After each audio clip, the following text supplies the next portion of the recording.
So whether you're trying to lose weight, build muscle, or just be healthy, a lot of people turn to supplements for nutritional insurance. But do we need them, and are they safe?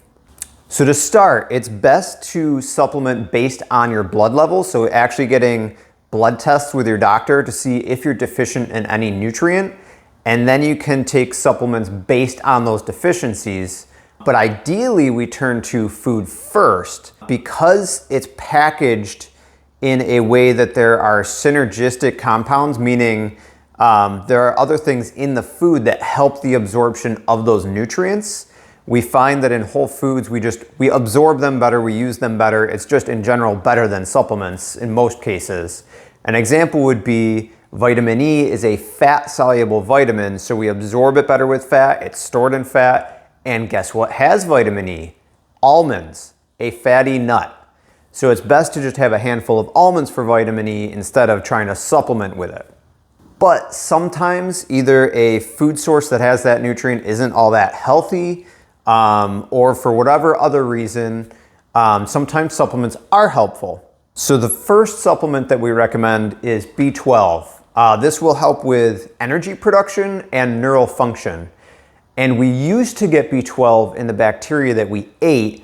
It was on the food that we ate, it was in the water supply, but now because of our clean society, which is a good thing, but because of the clean society, we have removed a lot of B12 from our food sources. There are still some animal foods that have B12, but then we just have to ask, is that food health promoting? So the simplest thing to do is just have a B12 supplement. The RDA, or the recommended daily allowance, is set at around 2.4 micrograms, but because B12 absorption isn't great, you actually find pretty high doses of B12. Like this one is 2,500 micrograms. Some sources like nutritionfacts.org recommend about 2,000 micrograms per week, or 50 micrograms per day. That's the amount that we need to ingest to actually get our blood levels up where we need them. For B12, there really is no upper limit because it's a water-soluble vitamin. Whatever our body doesn't need, it'll just excrete, it'll pee out. And all of these ranges are kind of for the typical healthy middle-aged adult. We're not talking pregnancy or any other health-related issues. So the second supplement that we recommend is D3. This will help with bone health, hormone function, other things like that. It's best if you're in a sunny region. You may not need this. You know, you can check your blood levels, but if you're in a sunny region, your skin will actually make D3. The best is just to get out, enjoy a walk, get some sunshine. You don't need a ton, so you don't need to burn and get, skin cancer and stuff, but just getting a little bit of sunshine each day, you can get a lot of D3. If you are darker skinned or in a region like, New York, that doesn't get a lot of sunshine, taking a D3 supplement can help boost your blood levels. So the RDA, or the recommended daily allowance of this, is set at around 600 to 800 international units per day, but research shows that 2,000 international units per day gets 85% of the population into the right range.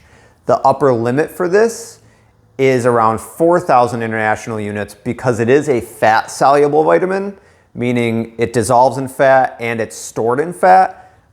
We can overdose and it can start to accumulate in our body, so we don't want to overdo it. Be sure to check with your doctor if you have any questions on that.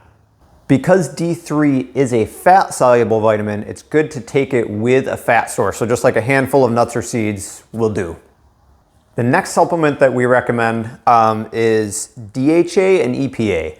While it's best to get our omega-3 fatty acids from things like chia seed, ground flaxseed, and walnuts, some people don't convert the ALA fat in those sources to EPA and DHA, the longer chain fatty acids that research shows can help brain function and kind of minimize brain shrinkage as we age. So for those people, a DHA and EPA supplement can be beneficial. One concern is that with supplements, we are concentrating everything. We're taking food sources and concentrating them into a supplement. So if we're taking it from fish that can become highly contaminated from the water, we can take all those toxins and they end up concentrated in a supplement. So it's best to get our EPA and DHA from an algae-based supplement. So in general, sources like, again, nutritionfacts.org recommends we get about 250 milligrams daily of EPA and DHA. And that's in addition to our chia seed, ground flax, and walnuts. Make sure we're still getting those really healthy whole fat sources.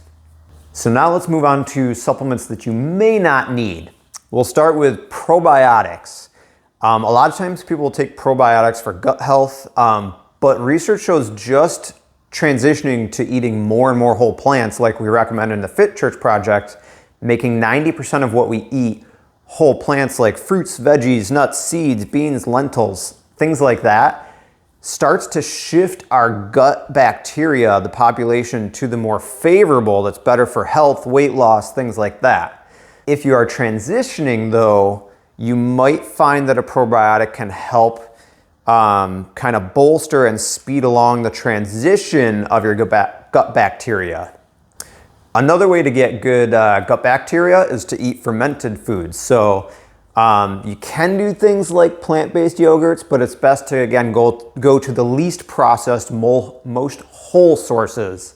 So things like sauerkraut, kimchi, miso that adds a nice meaty umami flavor, tempeh, other fermented foods like that are best to help bolster the gut biome. And then just eating whole plants brings your fiber up and starts to feed the right gut bacteria. So now let's address the elephant in the room, protein supplements. You know, all grace, no issues, no shame if you use protein supplements. I come from a world of being high protein, powerlifting, stuff like that. I get it. They're tasty, they're convenient, but are they needed? Remember, these sources are ultra processed, so it's best to get our protein from whole foods. So can we get enough protein from whole foods only, and especially from plants? The answer is yes. For health, most people need about, for easy math, these aren't the research ranges, but this is for simple, easy math.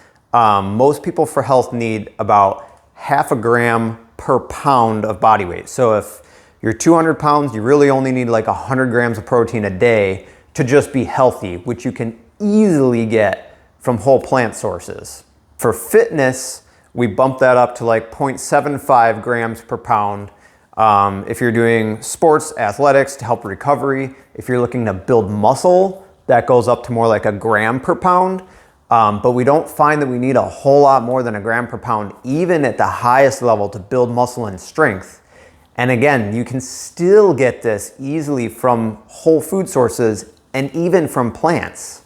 So enjoying things like, you know, a bean burrito, chili, lentil soup, tofu, also having things like soy milk, nuts and seeds, all this protein over time adds up.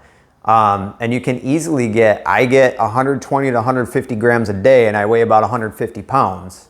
So you can easily get all this without supplements. So to summarize, your supplementation should really be based on blood levels to see if you're actually deficient or not. But there are some good ones like B12, D3, that a lot of people tend to need and are safe to supplement.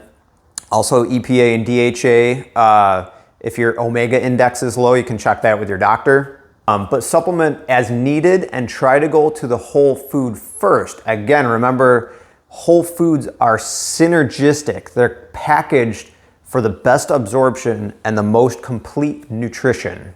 As a last side note, make sure that your supplements are third-party tested to make sure they don't have contaminants, toxins, and that their nutrition label is actually correct. So look for organizations like the NSF, Informed Choice, USP. These are all organizations that help make sure that the supplements have what they say they have and don't have contaminants. If you find this helpful, be sure to share with a friend.